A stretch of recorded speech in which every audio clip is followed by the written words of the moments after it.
Welcome to the New School of Marketing podcast, the place for smart, simple strategies that will amplify your business results.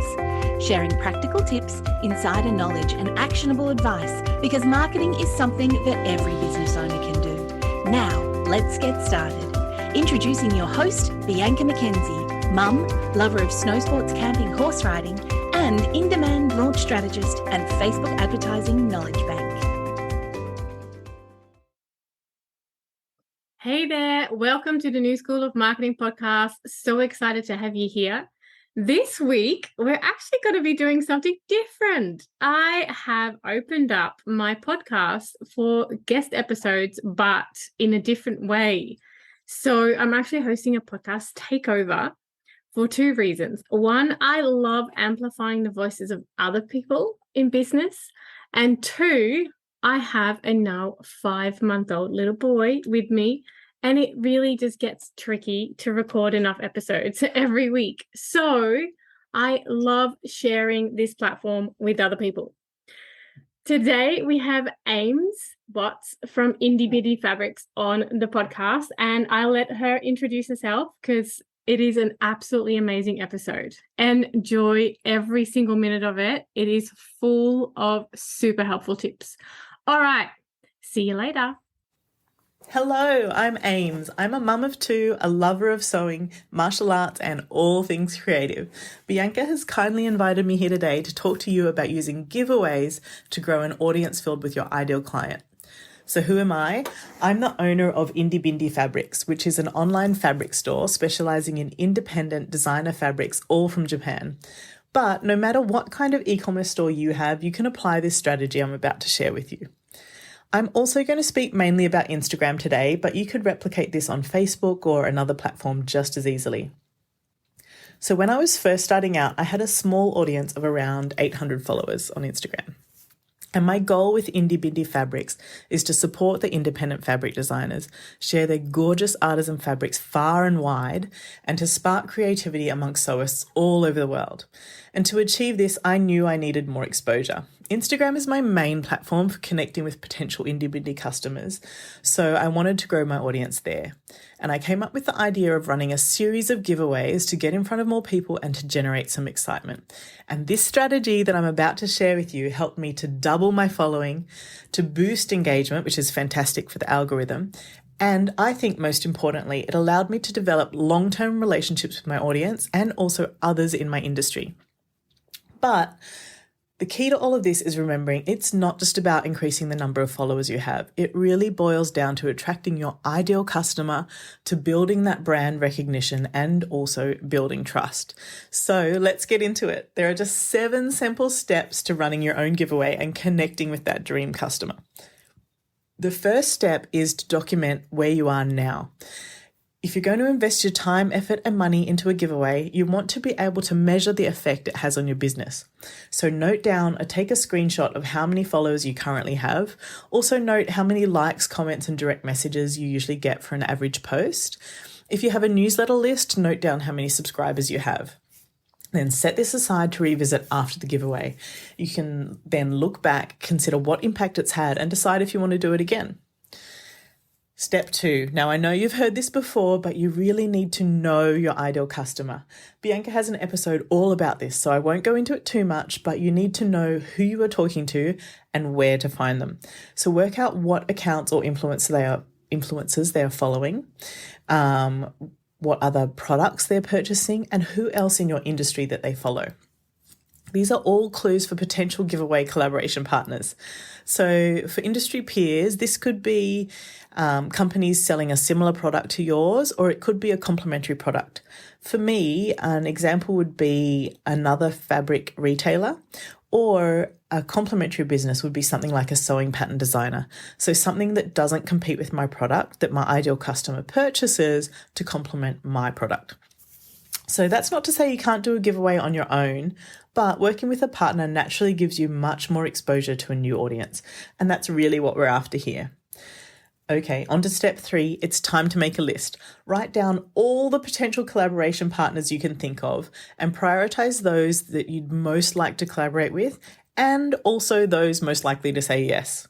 Now, if you haven't approached someone to collaborate with before, it might feel a bit daunting, but just think about it. What is the worst that can happen?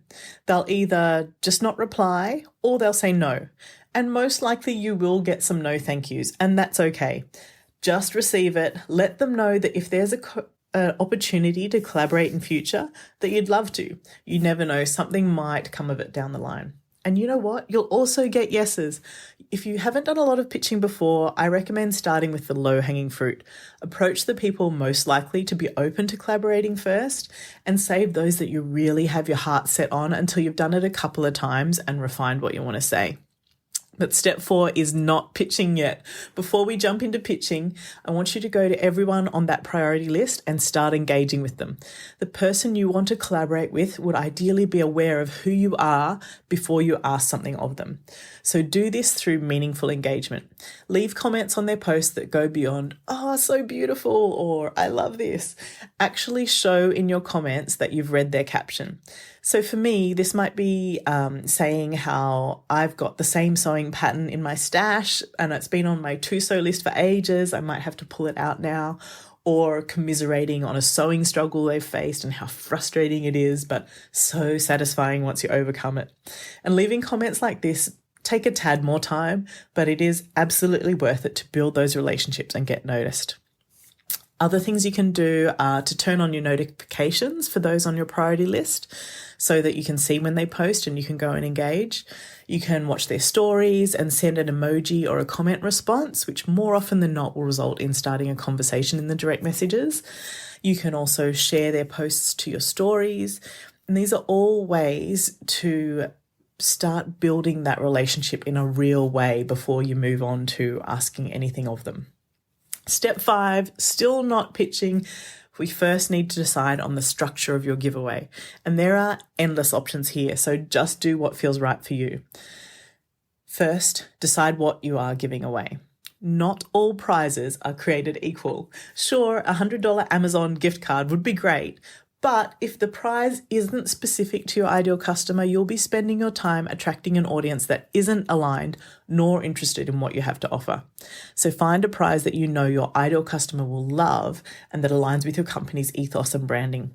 So you could definitely use your own product. You could use a complementary product like I mentioned before, or if you work on consignment, you might be able to ask your suppliers to sponsor a product to generate interest. And other things are, if it makes sense for your business, a free consultation with you, or even a subscription to an industry-specific magazine. So get creative, but always keep your ideal customer front of mind. Next, determine your budget. It's important to set a budget for the total cost of the giveaway. So consider if you're getting sponsored product or if you're using your own product, you'll need to take into account as well as postage. You can also consider allocating a portion of the budget to ad spend if you like. Next, decide if you're going to do the giveaway solo or with a collaboration partner. I would discourage doing a loop giveaway where you have a group of accounts and entrants need to follow everyone to be in the running. This just feels a little bit spammy and less like a genuine partnership. And often people will end up unfollowing once the giveaway is over. So I like to keep giveaways to just 1 or 2 partners. And I do this personally one of 3 ways. I either provide fabric to an influencer to make something with and share photos on their feed. I sometimes receive a sewing pattern from a designer to use with my own fabric and share photos on my feed. Or thirdly, I send fabric and a pattern designer sends the pattern to an influencer and the influencer shares it on their feed.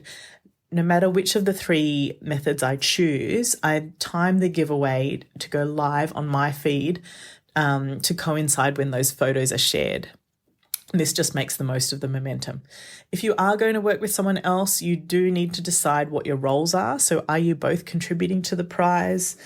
Whose account will it be run on? I'd always suggest running it on your account if possible, because just that increased engagement during the giveaway tells the algorithm that people are interested in your content, so it will more likely share your future posts too.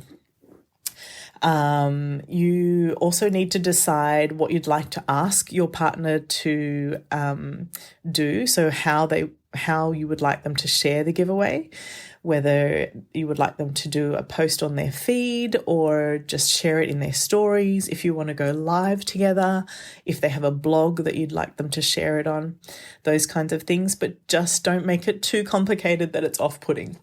And remember, you might feel awkward approaching someone to collaborate with, but the more you do it, the easier it gets, I assure you. Now you need to determine the length of your giveaway. There's no right or wrong length. I think between 3 to 7 days is a good rule of thumb. I personally prefer a 5-day giveaway just because it's not too long that it drags out, but there's still plenty of time for people to find out about it and enter. I did 8 giveaways in a row over a 2.5-month period, and this was to celebrate the launch of my website. So you could choose a similar big event that you want to celebrate and mark, or you could plan it to align with a national or international day, say like Earth Day, if that aligns with your business, or to align with an annual challenge that happens in your community, or something of that nature. But I wouldn't normally do this many giveaways in a row. If you're hosting giveaways all the time, it can feel a bit spammy. So I only usually do one every 2 to 3 months. And finally, you need to work out the terms of entry. So you want to be very clear with people about how they can enter the giveaway. Typically, this would include following you and any partners or sponsors, but you also should decide, do they need to leave a comment on a specific giveaway post? I like to ask entrants to like and save the post as well, as this gives positive feedback to the algorithm. Other things you might include are asking entrants to share the giveaway post to their stories, which gives you more exposure, or sign up for a newsletter or tag a friend. And now here we are at step 6. It is time to pitch your partners. So the key here is to keep it short and sweet. As a business owner, we know that our time is limited and you want to respect this with others as well. So this is an example of how I do it. Absolutely add your own flavor to this. I start with just a 1-sentence intro that says something like, "Hi, I'm Ames. I'm the owner of Indy Bindy Fabrics, an online store specializing in indie designer fabrics from Japan." And I quickly move on to showing that I know them and their business by noting something that I love about what they do. Next, I want to showcase how I think our businesses complement each other or how my product could help them or appeal to their audience. And finally, I briefly outline the giveaway I'd like to run and ask if they would be interested. But the key is to keep it simple, friendly, and personal. Always use their name. A little bit of research goes a long way here. And the final step is one of the most important. Step 7 is to set aside time to engage on your chosen platform once the giveaway is live.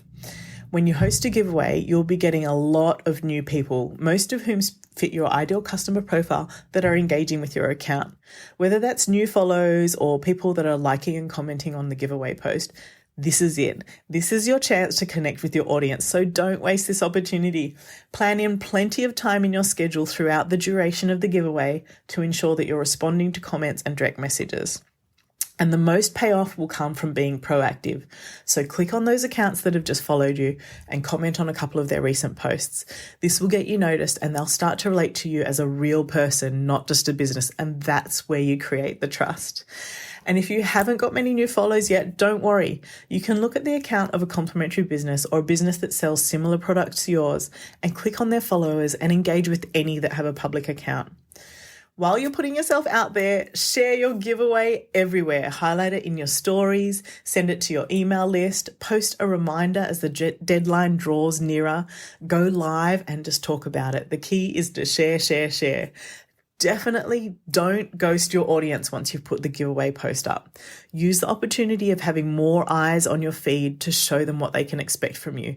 Add useful, entertaining, or educational posts throughout the week. The giveaway is the hook to bring people to your account, and now you need to show them why they want to stay. It'll take a bit of time to invest, but it is well worth it. The only way to get engagement and connection is to give it first. And that's it. But I have a couple of bonus tips for you. The first is to announce a winner publicly. Once the giveaway is closed, update the post so that people know they can't enter any longer. And then I use a free online comment picker tool. You can just Google it and find plenty to choose from. Select a winner and announce it either in a new post or just tag them in your stories so that people know when a winner is chosen. Second thing is to really up level. Once the giveaway is closed, you can send a thank you to your participants. If you didn't have large numbers of people entering, you can send a personal message thanking them for participating. And even if you had lots of entrants, you can just set aside 15 minutes and send a message to as many people as you can in that time. Or if you want to go up even further, you could give those entrants a sneaky discount code in your message to your shop. You could even put that in a post or a story and ask people to send you a message or leave an emoji in the comment box if they'd like a discount code sent to them as well. So I hope I've shown you just how powerful a giveaway can be to grow your audience, to get them excited and engaged, and to grow your business along the way. If you want to see change, you must create it. So go out there and give it a go. You may just end up with lifelong fans and cheerleaders. And if you want to see more of what I do, you can find me at Indy Bindy Fabrics. That's INDYBINDY Fabrics on Instagram. And my website is indybindy.com.au. Thank you so much. Bye. A massive thanks to you, Ames. That was wonderful. I loved listening to all of those tips. And I'm going to have a bit of a brainstorm about how I, as a service provider, could do something like this. It's just full of so many wonderful tips. All right. If you enjoyed that, and if you have a business or you have something to share with other people and you would love to be on this podcast as a podcast takeover episode, please get in touch with me. Send me an email, hello@biancamckenzie.com. I would love to showcase other people on this platform. And that was my little man. And yeah, share your voice, share your tips, and also lighten the load a little bit for this mama. All right. I'll see you next week. Thanks so much for tuning in.